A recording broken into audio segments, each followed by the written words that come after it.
Hello friends, welcome to my YouTube channel. आज के इस वीडियो में ICAR टेक्नीशियन 2022 की परीक्षा के लिए प्रैक्टिस सेट नंबर 15 सॉल्व करेंगे। इस प्रैक्टिस सेट में काफी इंपॉर्टेंट क्वेश्चंस को कवर किया गया है और मैं आप लोगों को ये 100% गारंटी देता हूं कि परीक्षा में बिल्कुल ऐसे ही क्वेश्चन पूछे जाएंगे। तो इस वीडियो को पूरा जरूर देखिए। वीडियो अच्छा लगे वीडियो को लाइक और शेयर जरूर करें। चैनल पर आप विजिट कर रहे हैं तो चैनल को सब्सक्राइब कर लें। पास ही में आपके बेल आइकन होगा, उसको भी दबा लें। इससे आने सारी नए वीडियो की नोटिफिकेशन आप सभी लोगों तक आसानी से पहुंच जाएगी। तो चलिए स्टार्ट करते हैं आज का वीडियो। एक क्वेश्चन के लिए आपको 2 से 3 सेकंड का समय दिया जाएगा। 2 से 3 सेकंड के बाद मैं आंसर क्लियर कर दूंगा। आज के इस वीडियो की PDF फाइल आप हमारे टेलीग्राम ग्रुप से प्राप्त कर सकते हैं। टेलीग्राम ग्रुप का लिंक जो है वीडियो के डिस्क्रिप्शन में दिया गया है। सो गाइस, आज का हमारा पहला क्वेश्चन रहेगा, प्रधानमंत्री नरेंद्र मोदी के नेतृत्व में कैबिनेट ने हाल ही में कितने लाख करोड़ रुपए के राहत पैकेज को मंजूरी दे दी है? ऑप्शन डी जो है आपका बिल्कुल करेक्ट हो जाएगा। आंसर आपको कमेंट बॉक्स में बताना है। 6.28 लाख करोड़। इस क्वेश्चन से रिलेटेड एक्स्ट्रा फैक्ट जान लेते हैं। कोरोना वायरस महामारी से पस्त पड़ी अर्थव्यवस्था में नई जान डालने के लिए प्रधानमंत्री नरेंद्र मोदी ने मंगलवार को 20 लाख करोड़ रुपए के भारी भरकम प्रोत्साहन पैकेज की घोषणा की। इसका ब्यौरा अगले कुछ दिनों में जारी किया जाएगा। इसके साथ ही उन्होंने कहा है कि कोरोना वायरस ने भारत को आत्मनिर्भर बनने और दुनिया में आगे बढ़ने के अवसर उपलब्ध कराया है।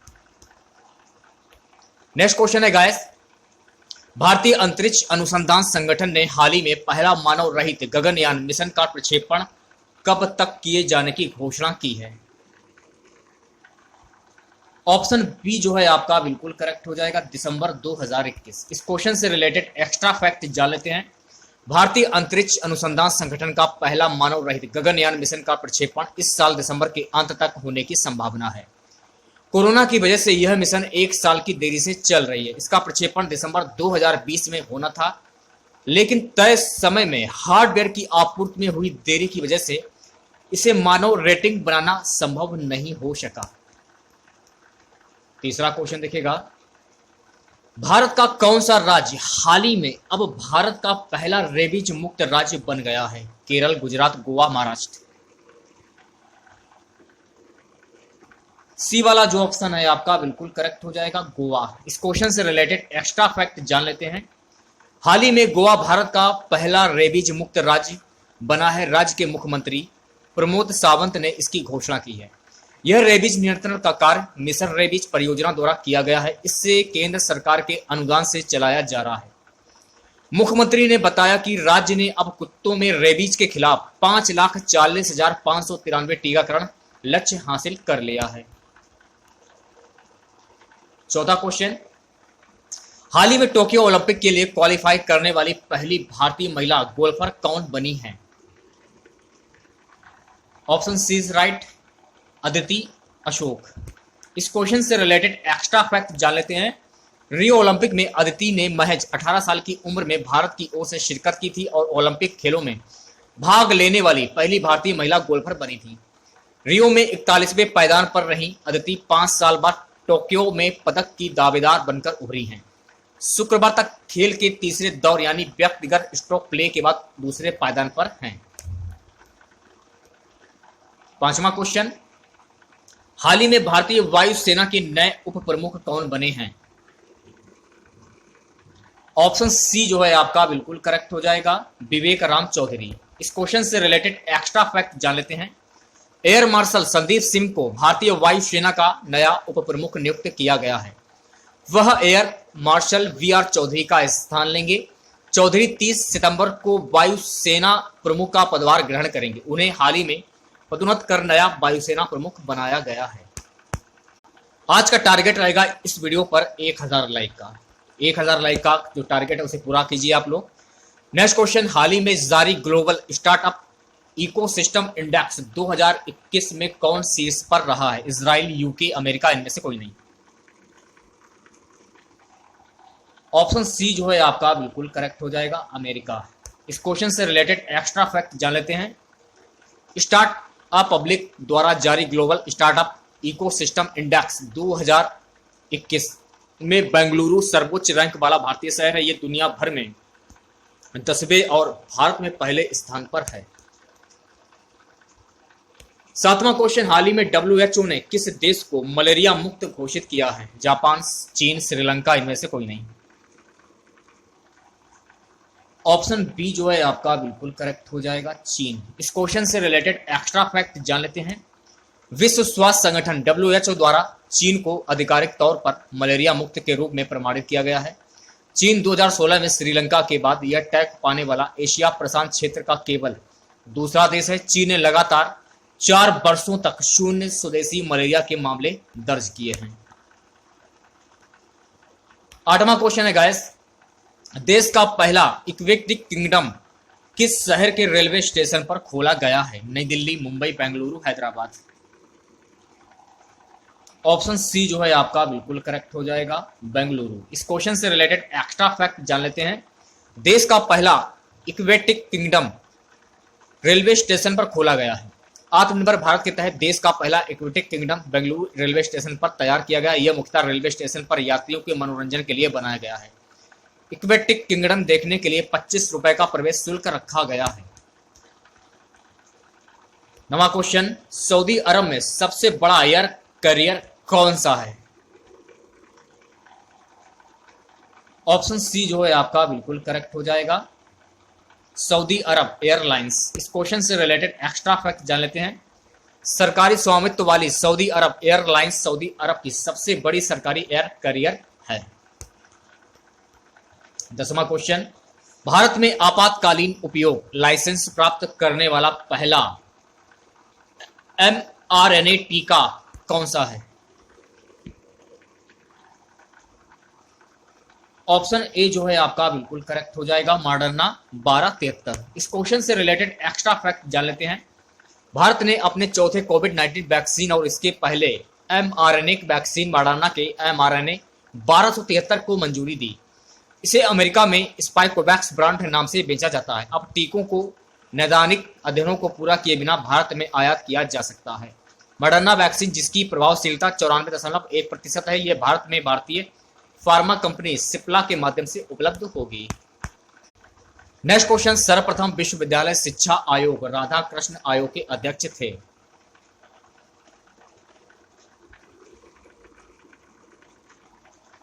सर्वप्रथम विश्वविद्यालय शिक्षा आयोग राधाकृष्ण आयोग के अध्यक्ष कौन थे? Doctor S Radhakrishnan. Option B जो है आपका बिल्कुल करेक्ट हो जाएगा। इस क्वेश्चन से रिलेटेड एक्स्ट्रा फैक्ट जान लेते हैं। इस आयोग के अध्यक्ष डॉक्टर सर्वपल्ली राधाकृष्णन थे। राधाकृष्ण आयोग या जिसे हम विश्वविद्यालय शिक्षा आयोग भी कहते हैं, भारत सरकार द्वारा नवंबर 1948 में भारतीय विश्वविद्यालय शिक्षा की अवस्था पर रिपोर्ट देने के लिए नियुक्त किया गया था। यह आयोग 4 नवंबर 1948 को नियुक्त किया गया था। नेक्स्ट क्वेश्चन, विश्वविद्यालय अनुदान आयोग की स्थापना किस वर्ष की गई थी? ऑप्शन ए जो है आपका बिल्कुल करेक्ट हो जाएगा, 1956। इस क्वेश्चन से रिलेटेड एक्स्ट्रा फैक्ट जान लेते हैं। भारत का विश्वविद्यालय अनुदान आयोग यूनिवर्सिटी ग्रांट्स कमीशन लघु यूजीसी केंद्रीय सरकार का एक आयोग है जो विश्वविद्यालयों को मान्यता देता है। यही आयोग सरकार द्वारा मान्यता प्राप्त विश्वविद्यालय एवं महाविद्यालयों को अनुदान भी प्रदान करता है। इसका मुख्यालय नई दिल्ली में है और इसके 6 क्षेत्रीय कार्यालय पुणे, भोपाल, कोलकाता, हैदराबाद, गुवाहाटी एवं बेंगलुरु में है। अगला क्वेश्चन, भारतीय शिक्षा में 10+2+3 के आकार की सिफारिश किसने किया था? ऑप्शन ए जो है आपका बिल्कुल करेक्ट हो जाएगा, कोठारी आयोग। इस क्वेश्चन से रिलेटेड एक्स्ट्रा फैक्ट जान लेते हैं। भारत में शिक्षा प्रणाली के 10+2+3 पैटर्न की सिफारिश कोठारी आयोग द्वारा की गई थी। राधाकृष्णन आयोग को विश्वविद्यालय शिक्षा आयोग के रूप में भी जाना जाता है, ने यूजीसी की स्थापना करके माध्यमिक शिक्षा और उच्च शिक्षा के एकीकरण का सुझाव दिया। नेक्स्ट क्वेश्चन है गाइस, किस वर्ष ऑपरेशन ब्लैक बोर्ड नामक कार्यक्रम शुरू किया गया था? ऑप्शन ए जो है आपका बिल्कुल करेक्ट हो जाएगा, 1987 से 1988 में। इस क्वेश्चन से रिलेटेड एक्स्ट्रा फैक्ट जान लेते हैं। ऑपरेशन ब्लैक बोर्ड को संक्षिप्त में ओबीबी कहते हैं। इसकी स्थापना 1986 से 87 में 7वीं पंचवर्षीय योजना के तहत की गई थी। 15वां क्वेश्चन, किस राजनेता ने जामिया मिलिया इस्लामिया विश्वविद्यालय की स्थापना की थी? ऑप्शन ए जो है आपका बिल्कुल करेक्ट हो जाएगा, डॉक्टर जाकिर हुसैन। इस क्वेश्चन से रिलेटेड एक्स्ट्रा फैक्ट जान लेते हैं। जाने माने स्वतंत्रता सेनानी और मुस्लिम धर्मज्ञ मौलाना महमूद हसन ने शुक्रवार 29 अक्टूबर 1920 को अलीगढ़ में जामिया मिलिया इस्लामिया की आधारशिला रखी। नेक्स्ट क्वेश्चन, क्रियात्मक अनुसंधान को शिक्षा जगत में स्थायी रूप से किसने प्रतिष्ठित किया? स्टीफन एम कोरे ने। तो डी वाला जो ऑप्शन है आपका बिल्कुल करेक्ट हो जाएगा। अगला क्वेश्चन, क्रियात्मक अनुसंधान के प्रवर्तक कौन हैं? सभी लोग आंसर बताते हुए चलेगा। ऑप्शन बी जो है आपका बिल्कुल करेक्ट हो जाएगा, स्टीफन एम कोरे। इस क्वेश्चन से रिलेटेड एक्स्ट्रा फैक्ट जान लेते हैं। स्टीफन एम कोरे जो कोलंबिया विश्वविद्यालय के प्रोफेसर थे, ने सन 1953 में क्रियात्मक अनुसंधान की शिक्षा की समस्याओं के लिए सर्वप्रथम प्रयोग किया। अतः स्टीफन एम कोरे को क्रियात्मक अनुसंधान के जनक या प्रवर्तक के रूप में देखा जा सकता है। 18वां क्वेश्चन, क्रियात्मक अनुसंधान के निष्कर्षों का रूप होता है। सी वाला जो ऑप्शन है आपका बिल्कुल करेक्ट हो जाएगा, व्यवहारिक रूप। इस क्वेश्चन से रिलेटेड एक्स्ट्रा फैक्ट जान लेते हैं। क्रियात्मक अनुसंधान का उद्देश्य मुख्यतः क्षेत्र विशेष में उत्पन्न समस्या के समाधान द्वारा कार्य विशेष में सुधार लाना होता है। क्रियात्मक अनुसंधान में व्यक्ति अपने क्षेत्र की समस्या जैसे भाषा शिक्षण संबंधित क्षेत्र में ही समस्या का वस्तुनिष्ठ एवं क्रमबद्ध रूप से ही अध्ययन ही क्रियात्मक अनुसंधान का आधार है। 19वां क्वेश्चन, क्रियात्मक शोध की रूपरेखा होती है लचीली, नमनीय, कठोर, सरल। ऑप्शन ए जो है आपका बिल्कुल करेक्ट हो जाएगा, लचीली। इस क्वेश्चन से रिलेटेड एक्स्ट्रा फैक्ट जान लेते हैं। क्रियात्मक अनुसंधान का उद्देश्य मुख्यतः क्षेत्र विशेष में उत्पन्न समस्या के समाधान द्वारा कार्य विशेष में सुधार लाना होता है। क्रियात्मक अनुसंधान में व्यक्ति अपने क्षेत्र की समस्या जैसे भाषा शिक्षण संबंधित क्षेत्र में ही समस्या का वस्तुनिष्ठ एवं क्रमबद्ध रूप से अध्ययन ही क्रियात्मक अनुसंधान का आधार है। 20वां क्वेश्चन, क्रियात्मक अनुसंधान हेतु सोपान होते हैं। ऑप्शन बी जो है आपका बिल्कुल करेक्ट हो जाएगा, 7। इस क्वेश्चन से रिलेटेड एक्स्ट्रा फैक्ट जान लेते हैं। क्रियात्मक अनुसंधान के चरण सोपान। पहला है समस्या का चयन, दूसरा है उपकल्पना का निर्माण, तीसरा है तथ्य संग्रहण की विधियां, चौथा है तत्वों का संकलन, पांचवा है तत्वों का सांख्यिकीय विश्लेषण, छठा है तत्वों पर आधारित निष्कर्ष, सातवां है सत्यापन, आठवां है परिणामों की सूचना। अगला क्वेश्चन देखिएगा, जब कोई धातु अपने आसपास अंगल आर्द्रता आदि के संपर्क में आती है तब ये संचारित होती हैं और इसी प्रक्रिया को क्या कहते हैं? इस प्रक्रिया को कहते हैं संचारण। ऑप्शन ए जो है आपका बिल्कुल करेक्ट हो जाएगा। इस क्वेश्चन से रिलेटेड एक्स्ट्रा फैक्ट जान लेते हैं। जब कोई धातु अपने आसपास अंगल आर्द्रता आदि के संपर्क में आती है तब वह संचारित हो जाती है। इस प्रक्रिया को संचारण कहा जाता है। लोहे पर जंग लगना संचारण का उदाहरण है। इसके अलावा चांदी के ऊपर काली परत एवं तांबे के ऊपरी हरी परत जम जाना भी संचारण के महत्वपूर्ण उदाहरण हैं। अगला क्वेश्चन, वायुरोधी बर्तनों में खाद्य सामग्री रखने से उपचयन की गति हो जाती है अति तीव्र, धीमी, तीव्र, बराबर। ऑप्शन बी जो है आपका बिल्कुल करेक्ट हो जाएगा, धीमी। इस क्वेश्चन से रिलेटेड एक्स्ट्रा फैक्ट जान लेते हैं। वायुरोधी बर्तन में रखने से उपचयन की गति हो जाती है। थैली से ऑक्सीजन को हटाकर नाइट्रोजन युक्त करने से उपचयन की संभावना खत्म हो जाती है। अगला क्वेश्चन है गैस, अवक्षेपण अभिक्रिया से किस प्रकार का लवण प्राप्त होता है? ऑप्शन ए जो है आपका बिल्कुल करेक्ट हो जाएगा, अविलय। इस क्वेश्चन से रिलेटेड एक्स्ट्रा फैक्ट जान लेते हैं। अवलेक्षण अभिक्रिया से अविलय लवण प्राप्त होता है। 24वां क्वेश्चन है गाइस, वे अभिक्रियाएं जिनमें अभिकारकों के बीच अभिआयनों का आदान प्रदान होता है ये क्या कहलाते हैं? द्विविस्थापन अभिक्रिया। तो डी वाला जो ऑप्शन है आपका बिल्कुल करेक्ट हो जाएगा। नेक्स्ट क्वेश्चन, जिन अभिक्रियाओं में ऊर्जा अवशोषित होती है उन्हें क्या कहते हैं? तो इन्हें कहते हैं ऊष्माशोधी अभिक्रिया। तो सी वाला जो ऑप्शन है आपका बिल्कुल करेक्ट हो जाएगा। इस क्वेश्चन से रिलेटेड एक्स्ट्रा फैक्ट जान लेते हैं। जिन अभिक्रियाओं में ऊर्जा अवशोषित होती है उन्हें ऊष्माशोधी अभिक्रिया कहते हैं। सो गाइस, अगला क्वेश्चन, भारत में निम्नलिखित में से किस क्षेत्र में पहला सहकारी आंदोलन शुरू किया गया था? कृषि ऋण, ऑप्शन ए जो है आपका बिल्कुल करेक्ट हो जाएगा। इस क्वेश्चन से रिलेटेड एक्स्ट्रा फैक्ट जान लेते हैं। भारत में सहकारी आंदोलन का जन्म 19वीं शताब्दी की अंतिम तिमाही में व्याप्त संकट और उथल पुथल से हुआ था। औद्योगिक क्रांति ने ग्राम गोदों को खत्म कर दिया, जिससे लोग कृषि करने के लिए मजबूर हुए और यह रोजगार एवं आजीविका का एकमात्र साधन थी। अगला क्वेश्चन, निम्नलिखित में से कौन सा कर एक प्रगतिशील कर है? आयकर, ऑप्शन ए जो है आपका बिल्कुल करेक्ट हो जाएगा। इस क्वेश्चन से रिलेटेड एक्स्ट्रा फैक्ट जान लेते हैं। प्रगतिशील कर सीधे करदाता की भुगतान करने की क्षमता से संबंधित होता है। हर साल हमें अपनी आय का एक निश्चित हिस्सा केंद्र सरकार को आयकर के रूप में देना होता है। 28वां क्वेश्चन, भारत सरकार ने किस वर्ष में जनसंख्या नियोजन की नीति अपनाई थी? सी वाला जो ऑप्शन है आपका बिल्कुल करेक्ट हो जाएगा, 1952। इस क्वेश्चन से रिलेटेड एक्स्ट्रा फैक्ट जान लेते हैं। साल 1976 में देश की पहली जनसंख्या नीति की घोषणा की गई। बाद में 1981 में इस जनसंख्या नीति में कुछ संशोधन भी किए गए। इस जनसंख्या नीति के तहत जन्म दर तथा जनसंख्या वृद्धि में कमी लाना, विवाह की न्यूनतम आयु में वृद्धि करना, परिवार नियोजन को प्रोत्साहित करना और महिला शिक्षा पर विशेष जोर देने का लक्ष्य रखा गया था।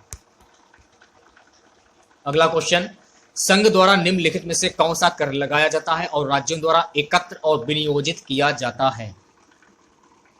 स्टाम्प ड्यूटी, तो ऑप्शन ए जो है आपका बिल्कुल करेक्ट हो जाएगा। इस क्वेश्चन से रिलेटेड एक्स्ट्रा फैक्ट जान लेते हैं। मुद्रा शुल्क संघ द्वारा लगाया जाता है और राज्यों द्वारा एकल और विनियोजित किया जाता है। अगला क्वेश्चन, शब्द ट्रिप्स और ट्रिम्स किससे संबंधित हैं? गेट, ऑप्शन डी जो है आपका बिल्कुल करेक्ट हो जाएगा। ट्रिम का अर्थ क्या होता है? ट्रेड रिलेटेड इन्वेस्टमेंट मेजर्स, उद्योग और व्यापार वार्ता के भीतर एक समझौता। नेक्स्ट क्वेश्चन, भारत का संविधान मूल रूप से इसके लिए प्रदान किया गया है। ऑप्शन ए जो है आपका बिल्कुल करेक्ट हो जाएगा। सरकार की एक दो स्तरीय प्रणाली। इस क्वेश्चन से रिलेटेड एक्स्ट्रा फैक्ट जान लेते हैं। संविधान द्वारा मूल रूप से 7 मूल अधिकार प्रदान किए गए थे। समानता का अधिकार, स्वतंत्रता का अधिकार, शोषण के विरुद्ध अधिकार, धर्म, संस्कृति एवं शिक्षा की स्वतंत्रता का अधिकार, संपत्ति का अधिकार तथा संवैधानिक उपचारों का अधिकार। 32वां क्वेश्चन, निम्नलिखित में से कौन सा 7 रहकर संघ का उदाहरण नहीं है? Bharat, Spain, Belgium, Switzerland. Option D जो है आपका बिल्कुल करेक्ट हो जाएगा, स्विट्जरलैंड। इस क्वेश्चन से रिलेटेड एक्स्ट्रा फैक्ट जान लेते हैं। स्पेन संघवाद का उदाहरण नहीं है। स्पेन यूरोप का एक ऐसा देश है जहां पर आधिकारिक तौर पर राजशाही कायम है। शेष तीनों देश यूएसए यानी संयुक्त राज्य अमेरिका, ऑस्ट्रेलिया एवं स्विट्जरलैंड संघवाद के उदाहरण हैं। निम्नलिखित में से कौन 7 आकर संघ का उदाहरण नहीं है? Bharat, USA, Switzerland, Australia. Option A जो है आपका बिल्कुल करेक्ट हो जाएगा, भारत। 34वां क्वेश्चन, पूरे जिले का प्रशासन कौन संभालता है? ऑप्शन सी जो है आपका बिल्कुल करेक्ट हो जाएगा, जिला मजिस्ट्रेट या कलेक्टर। इस क्वेश्चन से रिलेटेड एक्स्ट्रा फैक्ट जान लेते हैं। जिला में कानून और व्यवस्था के रखरखाव के लिए उपयुक्त जिम्मेदार हैं। वह आपराधिक प्रशासन का मुखिया है और जिले के सभी कार्यकारी मजिस्ट्रेटों की देखरेख करते हैं और पुलिस के कार्यों को नियंत्रित करते हैं और निर्देश देते हैं। जिले में जेलों और लॉकअप के प्रशासन पर उनके प्रक्षेपी अधिकार हैं। 35वां क्वेश्चन, किस अवधि में देश के कई राज्यों में क्षेत्रीय राजनीतिक दलों का उदय हुआ? 1990 के बाद की अवधि। तो ऑप्शन ए जो है आपका बिल्कुल करेक्ट हो जाएगा। अगला क्वेश्चन, वैसे ऊर्जा स्रोत जिनका पुनर्जनन हो सकता है उन्हें ऊर्जा का किस प्रकार का स्रोत कहते हैं? नवीनकरणीय स्रोत। तो ऑप्शन ए जो है आपका बिल्कुल करेक्ट हो जाएगा। इस क्वेश्चन से रिलेटेड एक्स्ट्रा फैक्ट जान लेते हैं। ऊर्जा के नवीकरणीय स्रोत ऊर्जा के वे स्रोत जिनका पुनः पूरण होता है तथा जिन्हें उपयोग के बाद दोबारा भी प्राप्त किया जा सकता है, जैसे सौर ऊर्जा, पवन ऊर्जा, जल ऊर्जा, जैव मात्रा आदि। अगला क्वेश्चन, ऊर्जा के अनवीकरणीय स्रोत हैं पवन, कोयला, जूल, सूर्य। ऑप्शन बी जो है आपका बिल्कुल करेक्ट हो जाएगा, कोयला। इस क्वेश्चन से रिलेटेड एक्स्ट्रा फैक्ट जान लेते हैं। इसी प्रकार केरोसिन व प्राकृतिक गैस को लैंप व स्टोव आदि में ईंधन के रूप में काम में लाया जाता है। आपको जानना चाहिए कि कच्चा तेल, कोयला व प्राकृतिक गैस सीमित मात्रा में ही उपलब्ध है। इसकी पुनः पूर्ति नहीं की जा सकती या इनका बार बार प्रयोग नहीं किया जा सकता, अतः ये ऊर्जा के अनकरणीय स्रोत कहलाते हैं। अगला क्वेश्चन, ऊर्जा सूर्य के ऊर्जा का स्रोत है। नाभिकीय संलयन, नाभिकीय विखंडन, ए और बी, इनमें से सभी। आंसर हो जाएगा नाभिकीय संलयन। ऑप्शन ए जो है आपका बिल्कुल करेक्ट हो जाएगा। इस क्वेश्चन से रिलेटेड एक्स्ट्रा फैक्ट जान लेते हैं। सूर्य के वायुमंडल में हाइड्रोजन गैस की परमाणु ऊर्जा का मुख्य स्रोत से है। हाइड्रोजन गैस के 4 परमाणु संलयन क्रिया करके हीलियम का एक परमाणु बनाते हैं और अत्यधिक मात्रा में ऊर्जा निकालती हैं। ऊर्जा सूर्य की ऊर्जा का स्रोत उसमें होने वाली नाभिकीय संलयन की क्रिया है। अगला क्वेश्चन, पृथ्वी पर ऊर्जा का सबसे विशाल स्रोत है। लकड़ी, कोयला, सूर्य, चंद्रमा। आंसर हो जाएगा ऑप्शन सी, सूर्य। कोयला, इन सभी विकल्पों में उत्तर सूर्य होगा अगर आपको पृथ्वी पर ऊर्जा का सबसे विशाल स्रोत है। आज का हमारा सबसे लास्ट क्वेश्चन रहेगा, निम्नलिखित में से कौन जैव मात्रा ऊर्जा स्रोत का उदाहरण नहीं है। लकड़ी, गोबर गैस, नाभिकीय ऊर्जा, कोयला। सी वाला जो ऑप्शन है आपका बिल्कुल करेक्ट हो जाएगा, नाभिकीय ऊर्जा। इस क्वेश्चन से रिलेटेड एक्स्ट्रा फैक्ट जान लेते हैं। नाभिकीय ऊर्जा जैव मात्रा ऊर्जा स्रोत का उदाहरण नहीं है। लकड़ी, गोबर गैस और कोयला जैव मात्रा से प्राप्त ईंधन है। तो आज के इस वीडियो में बस इतना ही। आशा करते हैं आज का वीडियो आप लोगों को पसंद आया होगा। वीडियो अच्छा लगे वीडियो को लाइक और शेयर जरूर करें। चैनल पर नए हैं तो चैनल को सब्सक्राइब कर लें, पास ही में आपके बेल आइकन होगा उसको भी दबा लें। इससे आने वाली नई वीडियो की नोटिफिकेशन आप सभी लोगों तक आसानी से पहुंच जाएगी। तो मिलते हैं नेक्स्ट वीडियो के साथ। जय हिंद, जय भारत। आज के इस वीडियो की पीडीएफ फाइल आप हमारे टेलीग्राम ग्रुप से प्राप्त कर सकते हैं। टेलीग्राम ग्रुप का लिंक जो है वीडियो के डिस्क्रिप्शन में दिया गया है।